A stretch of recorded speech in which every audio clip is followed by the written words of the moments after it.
දැන් මේක එහෙමයි. බුදුන් වහන්සේ පෙන්නන්නේ හරියට බුදුන් වහන්සේ කියන කතාව වෙන මේවා. බුදුන් වහන්සේ කියන නසන්න සන්නින විසන්න සන්නි නොපිය සන්නින භූත සංඤී කිය. එතකොට එහෙමයි. බුදුන් වහන්සේ පෙන්නන්නේ සංඥාවකුත් තියෙනවා මහන්නේ කියලා. එතකොට බුදුන් වහන්සේ කියන්නේ නසන්න සන්නින විසන්න සන්නි නොපිය සන්නින භූත සංඤී කියලා. අර එහෙමයි. සමාධියක් නෙමෙයි කියලා කියන්නේ. අර අරූප එහෙමයි. ධානයෙත් නෙමෙයි. අරූපයක් දැනනා රෙන. ඒ අරූපේ සමාධියක් වහන්සේ නෙමෙයි කියන්නේ. එතකොට මේ නසන්න නසඤ්ඤා කියන නොදැනෙන ස්වභාවයේ තියෙන සමාධියක් නෙමෙයි මේ කියන්නේ කියලා බුදුන් වහන්සේම කියනවා. එහෙමයි. ඒ සංඥාව නොදැනෙන ස්වභාවයේ තියෙන සමාධිය ගැන කතා කරලා වැඩක් නැහැ. මොකද මේ එහෙම එකක් නෙමෙයි කියන්නේ කියලා බුදුන් වහන්සේ කියනවා. ඒතර බුදුන් වහන්සේම පෙන්නනවා. ඒතර මේ අර ගැඹුරු නින්දට ගියා කියන ස්වභාවයක් නෙමෙයි කියලා. ඒතරත් නොදැනෙන ස්වභාවයක් තියෙන එකක් නෙමෙයි කියනවා. එහෙමයි. ඊට පස්සේ බුදුන් වහන්සේ කියනවා මේක අර හුස්ම ටික ගියාට පස්සේ එතන ඉවරයි. එහෙම ස්වභාවයකුත් නෙමෙයි කියනවා. අර නිර්වින්දන පෙති ගහලා වගේ, කුඩු ගහලා වගේ, එහෙම නැත්නම් අර අයිස් ගහලා වගේ ඒක අර නිර්වින්දන පෙති වලට උපමා කරන්න පුළුවන්. අනත් ඒකත් එකයි දැන් නූතනයේ තියෙන ඩ්‍රග්ස් එකයි. ගැව්වා. මුකුත් දැනෙන්නේ එහෙමයි. නැහැ. එතකොට එහෙම එකකුත් නෙමෙයි කියනවා. මේ බුදුන් වහන්සේ කියන්නේ මොකද්ද මේ? මේ බුදුන් වහන්සේ කියන්නේ මේ සංඥාව නොදැනෙන එහෙම එකකුත් නෙමෙයි කිව්වේයි. මේ යන්හි තත්ත අතර විපස්සති කියනකොට දැන් අපේ නිරෝධ සමාපatti සූත්‍ර හම්බ වෙනවා. එතකොට අන්තුරු පිරිවැඩියෝ කියනවා තථාගතයන් වහන්සේ නිරෝධ සමාපත්තිය පරම සුඛයයි නොකියම කිය. එතකොට නිරෝධ සමාපත්තිය කියන්නේ සංඥා වේදනා නිරෝධයට ගිය තැන. එහෙමයි. එතකොට එහෙම එකකුත් නෙමෙයි කියලා තථාගතයන් වහන්සේ යන්හි තත්තාත්ත විපස්සති කියලා. එතන අත්දකින්න සෝයක් ගැන කියනවා කියන. පරම සුඛය කිය. ඔන්න ඔතන කියන කතාව අතිශය සියුම්. ඔය කියන්නේ කෙනෙක් බනිනකොට තියෙන කතාවක්. තව විදිහකින් කියනවා නම් මේ අර සෙනඟ ගොඩක් මැද්දේ තියෙන කතාව. අයිස් කැටි. මේක හොයන්න බෑ. ඔය මේ කැලේට ගිහිල්ලා හුදකලාව පළඟ බැඳගෙන අත් දෙක තියාගෙන සමාධිය ලබලා. මේක එහෙම එකක් නෙමෙයි. මේක හොයන්න පුළුවන් තැන බුදුන් වහන්සේ පෙන්නනවා. අර භික්ෂුවක් කියනවා ස්වාමීනි ජනයාගෙන් වෙන්ව හුදකලාව ආරණ්‍යගතව වාසය කරනවා කියලා. එහෙමත් හුදකලාවක් තියෙනවා මානෙනි. ඉද බික්කවේ බික්කු මේ ශාසනයේ හුදකලාව කියන්නේ ඕක නෙමෙයි කියලා. මේකේ තියෙන සැඟවුණු අර්ථයක්. ඒ සැඟවුණු අර්ථයේ තියෙන්නේ ඔබට කවුරු හරි බයිනවා. එහෙම නැත්නම් දොස් කියනවා. ඒ දොස් කියන මොහොතේ බයින මොහොතේ ඔබේ අභ්‍යන්තරයේ තියෙන සුඛය ගැනයි. මෙතනයි තැන. මේ නිවන අනාත්මය අත්දකින්න තැන පෙන්නන්නේ. මේ අනාත්මය අත්දකින්නේ අර වෙන එක තැනකවත් නෙමෙයි. ඔබට ප්‍රශ්නයක් තියෙන තැනකයි. සාමාන්‍යයෙන් රහතන් වහන්සේටත් බුදුන් වහන්සේටත් සිතුවිලි පහළ වෙනවා සාමාන්‍ය විදිහට. සාමාන්‍ය විදිහටම ආයතන හයම වැඩ කරනවා. ඇසට පේනවා, කනට ඇහෙනවා, සිතට සිතුවිලි පහළ වෙනවා, කයට දැනෙනවා, නාසයට සුවඳ දැනෙනවා, දිවට රස දැනෙනවා. හැබැයි දැන් මේ කතාව ඇතුලේ තියෙනවා දැන් රහතන් වහන්සේගේ ස්වභාවය එවනත බුදුන් වහන්සේගේ ස්වභාවය. අර සුච්ච පෝටල කියලා ජේතවනාරාමේ පෝටල භික්ෂුව එළවනකොට ඇය එතන ආත්මයක් තිබ්බා. මෙන්න මෙතනයි කතාව. මේකයි සංගුණ තැන. උත්තරීතර හුදකලාව කියුවේ අභ්‍යන්තර ඉන්සයිඩ් සයිලන්ස්. අභ්‍යන්තර හුදකලාව. මේක කොතනද තියෙන්නේ? අර තුච්ච පෝටල කියලා ජේතවනාරාමෙන් එළවන තැන අභ්‍යන්තර හුදකලාවක් තියෙනවා කියන එක. ඒ කියන්නේ එතන ආත්මයක් නැහැ කියන එක. ඒ කියන්නේ බුදුන් වහන්සේ තුච්ච පොටල කියලා ජේතවනාරාමයෙන් එළවන හත් වතාවක් මේ කියනවනේ. මේ සූත්‍රේ සම්පූර්ණයෙන්ම ජේතවනාරාම එළියට බහිනවනේ. ඒ බස්සනවනේ. ගෝලියෝ පිරිවරාගෙන මහා සිවුරක් දාගෙන මහා තෙරක් වගේ ජේතවනාරාම ඉස්සරහින්ම ආවිලා වාඩි වෙලා ඉන්නවා පොටල භික්ෂුව. දැන් මේ ඔක්කොම මම දන්නවා කියලා නේ රාජකීය පඬිත පට්ටම් ගහලා අභිධර්මාචාර්ය කියලා රාජකීය පඬිත පට්ටම් ගහලා අභිධර්මාචාර්ය ත්‍රිපිටකාචාර්ය පට්ටම් ගහලා තමයි උඩින් වාඩි වෙලා ඉන්නේ. ඒ කාලේ හැටියට බුදු සමයේ හැටියට දැන් කියන විදිහට ඕක තමයි පට්ටම් ටික. දැන් ඉස්සරහින්ම ඉන්න වාඩිලා මම තමයි තෙර වගේ. දැන් බුදුන් වහන්සේ මොකද කියන්නේ? තුච්චයි. බහැපිය එළියට කියලා. ඔය පට්ටම් වැඩක් නැහැ. ඔය මාන්නක්කාර උද්දච්චකම් වැඩක් නැහැ. බහැපිය මෙතනින් එළියට කියලානේ කියන්නේ. ජේතවනාරාමයෙන් එළවනවා. තුච්ච බෝඩිල කියලා එළවන්නේ. ගෝලයෝ එතකොට. ගෝලයෝ ඉන්නවා දැන් 100,000 දැන් 100 ගණන් ඉන්නවා ගෝලයෝ. දැන් මේ කවුද මේ? මහා තෙරක් වගේ ඉන්නවා ලොක්කා වගේ. දැනුත් ඉන්නවනේ. නේද? ඔය එක එක නම් දාගෙන ඉන්නේ. තෙරවරු වගේ ඉන්නේ ඉස්සරහින් ඉන්නේ. ගෝලෝ ටික පස්සෙන් තියාගෙන. පට්ටන් ටික ඉස්සරහින් ගහගෙන. මෙන්න මේ අයටයි මේ කියන්නේ. තමන්ගේ අභ්‍යන්තරේ අනාත්ම ස්වභාවය අත්දකින්න නැත්නම් මාන්නය තුළ ඉදිමෙනවා නම් උද්දච්චකම තියෙනවා නම් තුච්ච පොටල කියලා තමයි කියන්නේ. ඒකත් තව ලොකු කරගෙන කියවනවා නම් මේක එහෙම එකක් නෙමෙයි. තවත් මමෙක් හදාගන්න එකක් නෙමෙයි. මේක තේරුම් ගන්න. එතකොට දැන් බුදුන් වහන්සේ මෙහෙම කියනකොට බුදුන් වහන්සේට ආත්මයක් තිබ්බා. මෙන්න මෙතන තියෙන සැඟවුණු පැත්තක්. දැන් බුදුන් වහන්සේ තුච්ච පොටල කියලා පොටල භික්ෂුව එලවනකොට එතන අනාත්ම උනේ කොහොමද කියලා. මෙතනයි ගැඹුරු තැන. සියුම් තැන. අපි අපේ කතාව හරියටම දැනගන්න නම් අපිට එනවා එක එක විදිය දේවල්. හැබැයි එතකොට අපි ඒකට ප්‍රතිචාර දක්වනවා. හැබැයි අපිත් එතකොට තුච්ච පොටල වගේ කියනවා. එතකොට කෙනෙක් කියනවා එළිය ඉඳගෙන ඔය මොන දාමක්ද දැක්කනේ. දැක්කනේ අර දැක්කනේ අර ගින්න. මොන ගින්න වත්තු වෙන්නේ.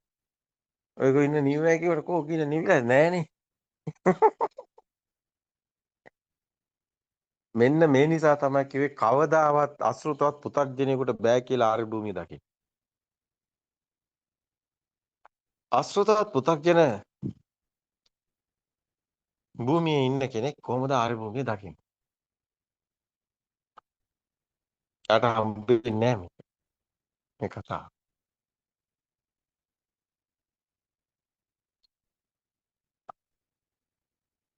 ඔය කොයිතරම් සියුම් තැනකද මේක තියෙන්නේ. දැන් පුළුවන් ද පුතග්ජන මිනිස්සෙකුට ආර්ය භූමිය හොයාගන්න. දැන් පුතග්ජනයා කොහොමද ආර්ය භූමිය හොයන්නේ? දිම් බලාගෙන යන කාත් එක්කවත් කතා කරන්නේ නැති මූණක් බලන්නේ නැති මෙන්න මෙහෙම කෙනෙක් හිතනවා ආර්ය භූමිය. එහෙම හිටියා නිගණ්ඨව. නිගණ්ඨව හෙළුණුත් හිටියා. නිගණ්ඨව එහෙමත් හිටියා.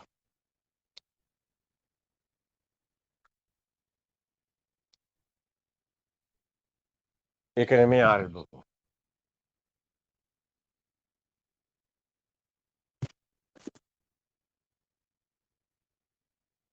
අරියානන් දස්සාවි අරිය ධම්මිස් කෝවිදෝ අරිය ධම්මෝ විනය කියන තැන තියෙන්නේ සක්කාය දිට්ඨි ප්‍රහීන තැන තියෙන්නේ ශුඤ්ඤතෝ ලෝකෝ කියන තැන තියෙන්නේ එහෙනම් මේ මෙතන කෙනෙක් ඉන්න බෑ.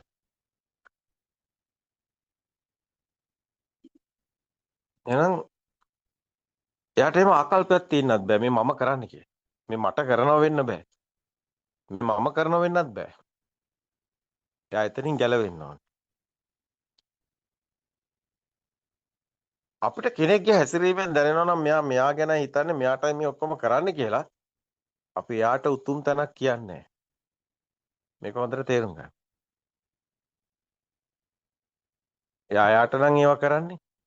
එයා ලොකු නම් එයා උතුම් කෙනෙක් නෙමෙයි. එයා ආර්ය භූමිය නෙමෙයි. තේරෙනවද? මේකට සෙල්ලම් දාන්න බෑ. මේක රඟපාන්න බෑ. මේකට ඇක්ටින් නෑ. මේක වතුරයි. ඒකයි කිය හිස ගසා දැම්මත් එහෙම වෙන්න ඕන කියලා.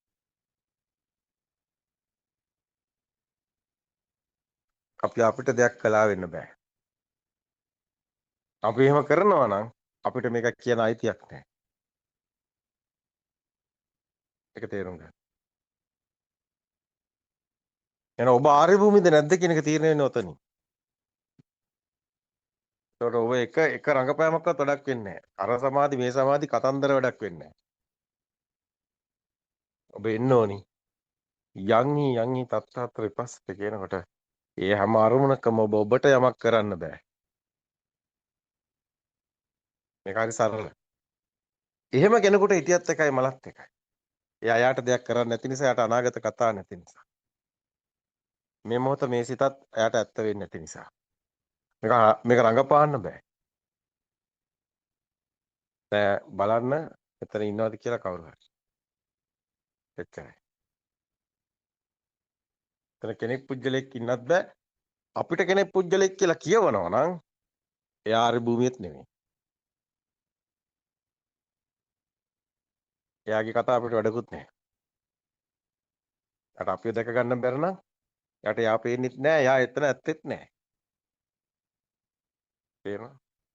ඒ නිසා මේ යුගයේ මේ පීරියඩ් එකේ මේ හැම මොහොතේ මාරණාසේ කුඩු පට්ටම් වෙන්න ගහනවා මම යට ආයි පුජ්‍යල භාවයෙන් මොකෙක් හරි අරගෙන කතා කරනවට.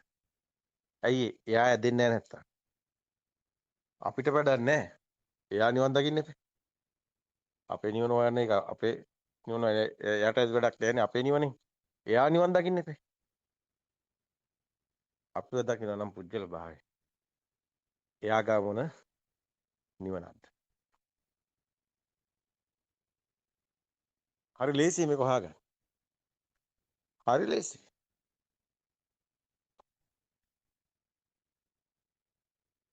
මොකද කියන්නේ මෙතන ඉන්නව නේද? නේ? දේශනා අහන් ඉන්නවනේ. මහාචාර්යතුමාට මොකද හිතෙන්නේ? අහන් ඉන්නවද?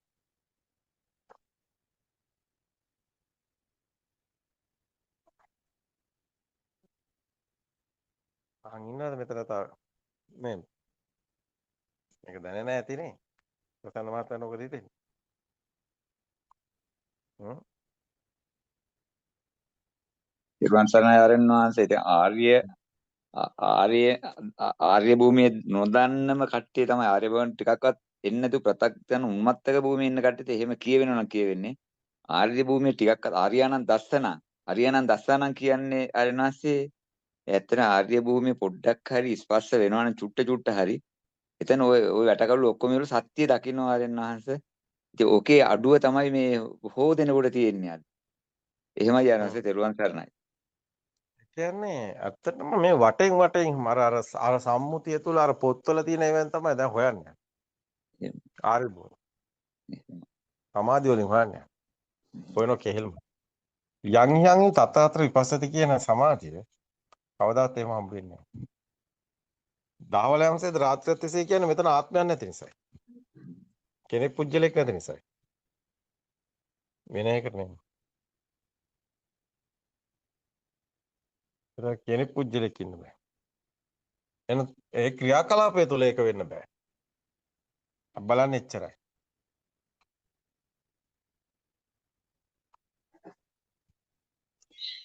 තමන්ට බාරයි තම තමන් කතා.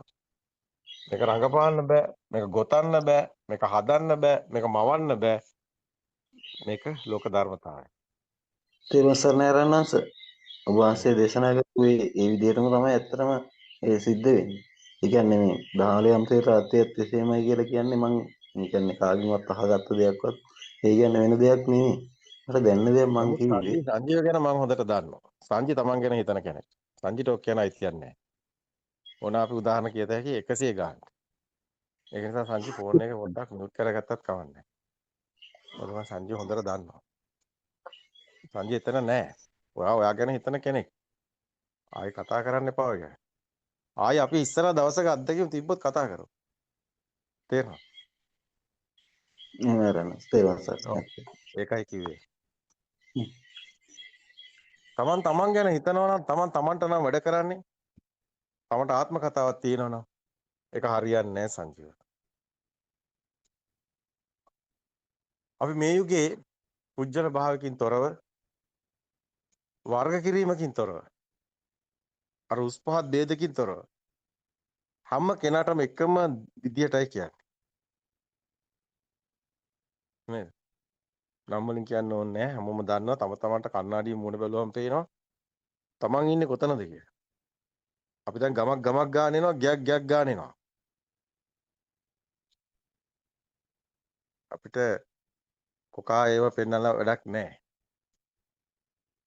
අපි මේ ආර්ය භූමිය දකිනවා. ඒ නිසා ආරංශගේ වෙනසත් ආරංශ කෙලින් කතා කරන ඍජුව කියනවා. හැදෙන්න කල් තියෙනවා අඟුලිමාල මිනිමරුවෙක් අඟුලිමාල රහත් වෙනවා. සංජීවත් රහත් වේවි. අපිත් එක්ක ඉන්න අපි ගැනම කියවපු අය ඔබ හැම කෙනෙක්ම දන්නවා. ඒ අයට අපි ඇත්තටම තියෙනවා නේ බුදුන් වහන්සේ වගේ මහා කරුණාවක්. ඔබත් අසරණයි. අපි දන්නවා. නමුත් ඔබ සත්‍ය දවසක අවබෝධ කරනවා. ඒක අනිවාර්යයි. මොකද ආරංශයක පෙන්නනින්. ඔබ ඒවත් හදාගෙන අනිවාර්යයෙන්ම නිවන් දකිනවා. ඒක අපි දන්නවා. සංජීවත් එක තේරුම් අරගෙන දවසක ඔක්කොම සුද්ධ වේවි. නමුත් අපි දන්න විදිහට දැන් එතන අපිට එහෙම කියන්න බෑ. මොකද අපි අත්දකපු දේ ප්‍රත්‍යක්ෂ දේ කතා කරන්නේ.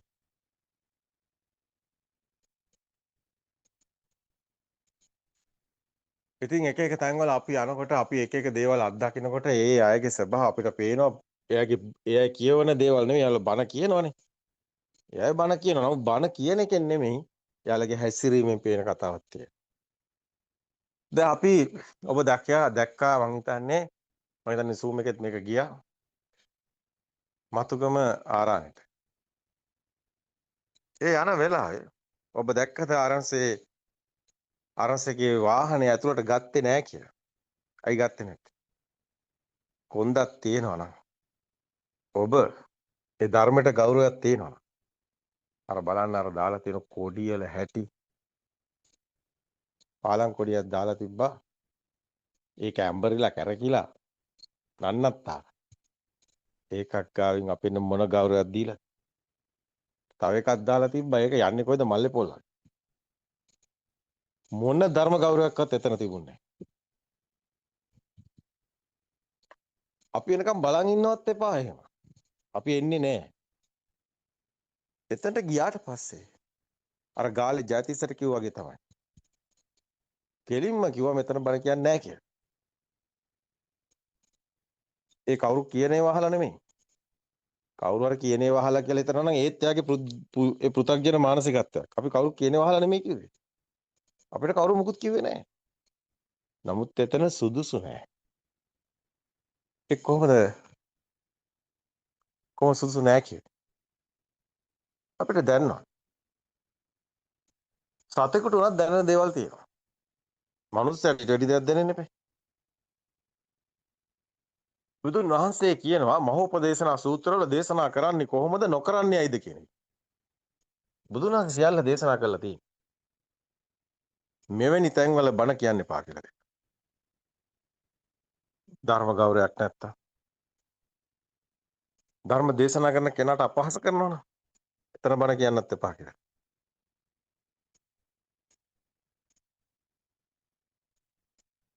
සුදුසු පරිසරයක් නැත්නම් එතන බණ කියන්න යන්න එපා. සියල්ල සුදුසු නම් කමක් නැහැ ධර්ම දේශනා කරා. බුදුන් වහන්සේ මේක කියනවා මහෝපදේශනා සූත්‍රය. ඔබ නුසුදුසු තැන්වල බණ කියන්න එපා. ඔබ ඉස්සරහා ඉන්න කෙනා ඒ ගෞරවය දෙන්නේ නැත්නම් ධර්ම ගෞරවය දෙන්නේ නැත්නම් ඔබ හිතනවාද ඔබ කියන දේ සංවේදනය වෙයි කියලා? නෑ. ඔබ කොච්චර උදේ ඉඳන් හවස වෙනකන් කිව්වා. එයා එක ගන්නෙ නෑ. එයා දෘෂ්ටිගතයි. එහෙනම් ඉස්සලා ගහන්න ඕනි දෘෂ්ටියට. අර පොට්ටපාදට කිව්වා. එහෙනම් එයා දෘෂ්ටියෙන් ගන්න ඕනි සම්මාදිට්ඨිය. ඊට පස්සේ පුළුවන් ඊටු ටික. දැන් අපි ඇත්තටම ධර්ම දේශනා කරනකොටත් ඔබ දකින්න ඇති. බොහෝ වෙලාවට ඉස්සෙල්ලාම ඔබ ධර්ම දේශනා කරන්නේ ඇත්තටම කිව්වොත් එම් පරිසරය හදන්න. ඒ අයගේ මානසිකත්වයේ ගොඩනගන්න. පළවෙනි එක තමයි නිවන් දකින්න බෑ කියන එක. නිවන් දකින්න බෑ කියන මානසිකත්වයෙන් ඉන්නවනම් ඉස්සෙල්ලාම ඒක වෙනස් කරන්න ඕනේ. මේ ආත්මේ නිවන් දකින්න බෑ කියන එක. අනිත් එක තමයි මේ ආත්මේ රහත් වෙන්නේ නැහැ කියන එක. තමන්ගේ හිතේ තියෙනවනේ මම කවුරු රහත් නොවුනත් මම රහත් වෙනවා. කවුරු නිවන් දැක්කේ නැතත් මම නිවන් දකිනවා. ඉස්සෙල්ලා අන්න එතනට එන්න ඕනේ. ඒ පරිසරය ඉස්සෙල්ලා හදන්න ඕනේ. දැන් අපි හැමතැනම මේක කරන්නේ. එක තැනක නෙමෙයි. හැමෝගෙම ඇහුවා මේ ආත්මේ නිවන් දකින්න බැරි අය බෑ කියලා හිතන අත උස්සන්නේ. ඉස්සෙල්ලාම ගන්නේ අලුතෙන් බණ අහන. ඒගොල්ලෝ ඉස්සරහට ගන්න. ඊට පස්සේ ඒගොල්ලන්ගෙන් තමයි ප්‍රශ්න අහන්නේ. අන්න යාළ අත උස්සනකොට පොඩ්ඩක් පැහැදිලි කරනකොට අන්න යාළගේ මනස හැදෙනවා මේ ආත්මේ නිවන් දකින්න පුළුවන්. අන්න මේ ආත්මේ rahat වෙන බවට අන්න හිත පරිවර්තන වෙනවා. අපිට මේ ගයක් ගමින් ගමට ගෙයින් ගෙට වැඩසටහනේදී ගයක් ගානේ යනකොට අපේ අය කියන කතාවක් තියෙනවා. ආරණ්‍යහස මේගොල්ලෝ මේ ආත්මේ නිවන් දකින්න බෑ කියලා ගොඩක් අය හිතන් ඉන්නේ. කවුද ඒක හැදුවේ? කවුද ගොම්බන කිව්වේ? කවුද සිවුරු දාගෙන ගොම්බන කියන්නේ? ඒවා ගැලපෙන්නේ නැහැ. එහෙනම් මොකටද සිවුරු දාන්නේ? මේ ආත්මේ නිවන් දකින්න බැරි නම් මෛත්‍රී බුදුන් වහන්සේ ඉපදුනාට පස්සේ ඒ කාලේ ගිහින් නිවන් දකින්න ඒ කාලේ පැවිදි වෙන්නේ. දැන් මොකෝ පැවිදුනේ? කාලා බීලා ජොලි ඉන්න. සබ්බ දුක්ඛ නිසා නිබ්බාන සත්‍ය කරණත්තා ඉමං කාසාවත් ගහෙත්වා කියලා කසාවත දරන්නේ ඇයි? සබ්බ දුක්ඛ නිසා. නිබ්බාන සත්‍ය කරණත්තා වෙන දෙයකට නෙමෙයි. එහෙනම් බොරු කියන්න එපා අපේ හාමුදුරනේ කිව්වේ ඒකයි. මේ ආත්මේ නිවන් දකින්නයි සිවුරු දැරුවේ. ආය මේ ආත්මේ නෙමෙයි පතනා බෝධියෙන් නිවන් දකින්නත් නෙමෙයි මෛත්‍රී බුදුන් දකින්න නිවන් දකින්නත් නෙමෙයි මේ මොහොතේ නිවන් දකින්නයි. අකාලික දහමේ බුදු කෙනෙක් දේශනා කරන්නේ.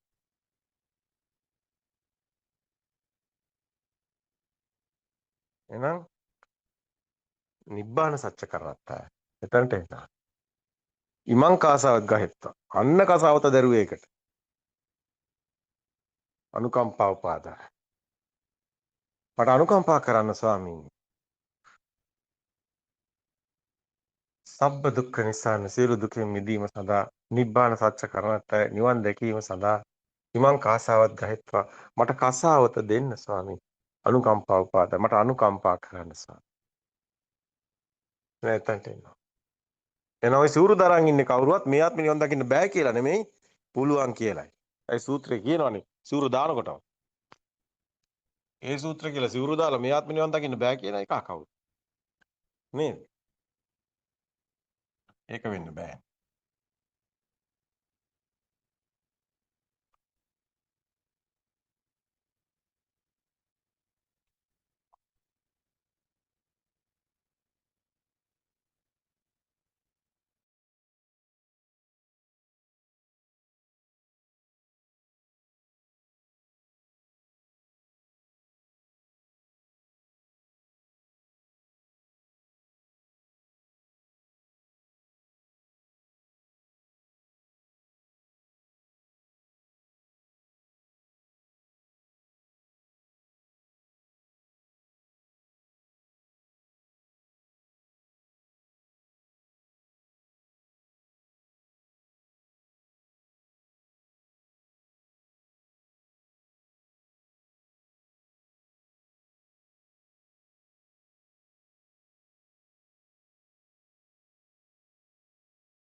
එහෙමයි.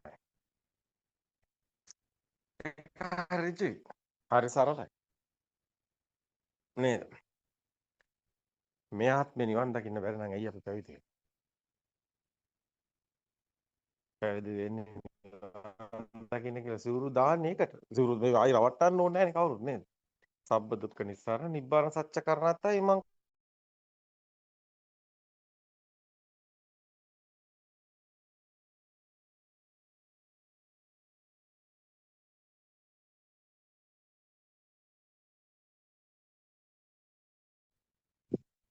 සබ්බ දුක්ඛ නිස්සාරණ නිබ්බාන සත්‍ය කරණත්තයි.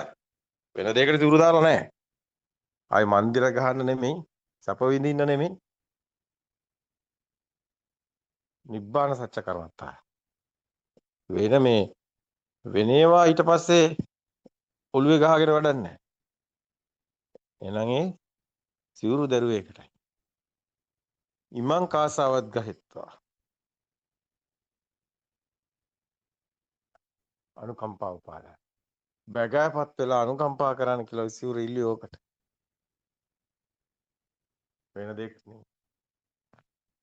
එහෙනම් මේ අපි වගේ රෑ දවල් දෙක නොබල දුප්පත් අසරණ මිනිස්සු වෙනුවෙන් මේ කිසා ගෝතමීලා පටාචාර අඟුලිමාල අදත් ඉන්නවා.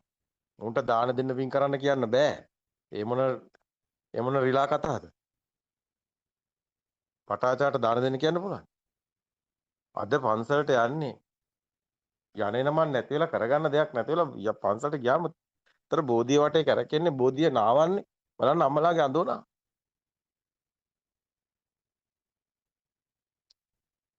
අදත් ඉන්නවා කිසා ගෝත. ඔය එදා වගේම තමයි අදත් දරුවෝ නැති වෙනවා අම්මලාට දරා ගන්න බෑ අම්මලා මේ දුක නැති කරගන්න යන්නේ.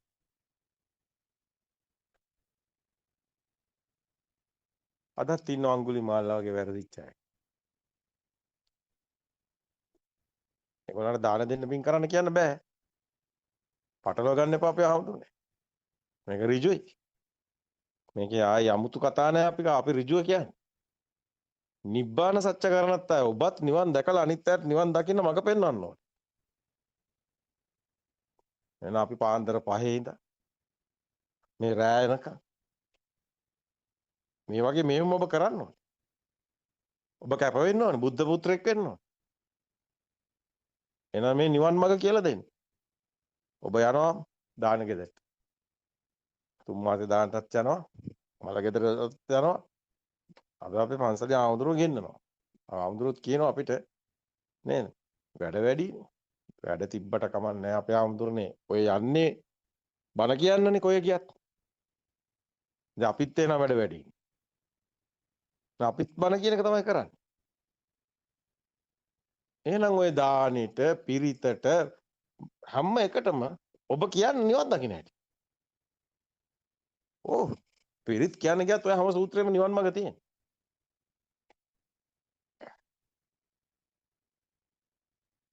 ඒව බලන්න නිවන් මාර්ග කොහොමද තියෙන්නේ කියලා පොඩ්ඩක් ගලපලා කියන්න.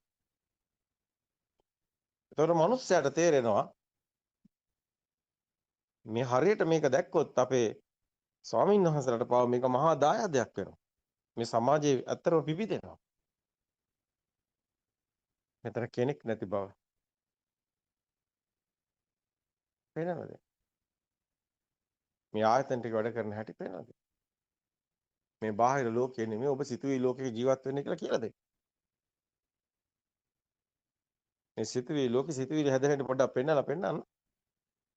තේරුමක් නැහැ කියලා සිතුවිල්ලක් අල්ලගෙන දුක් විඳින.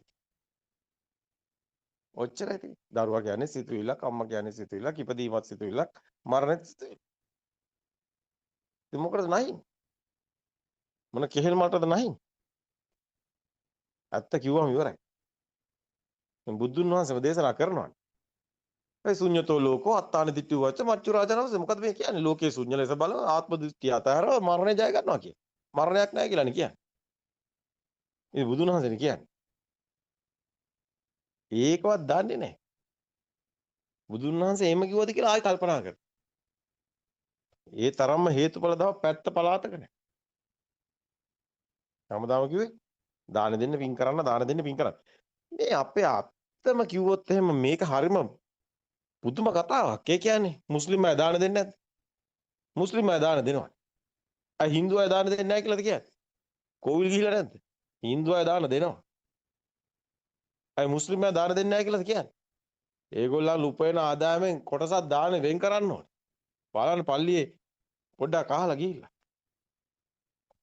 ඒවා දන්නේ නැතු කමට කියවනවද උගල?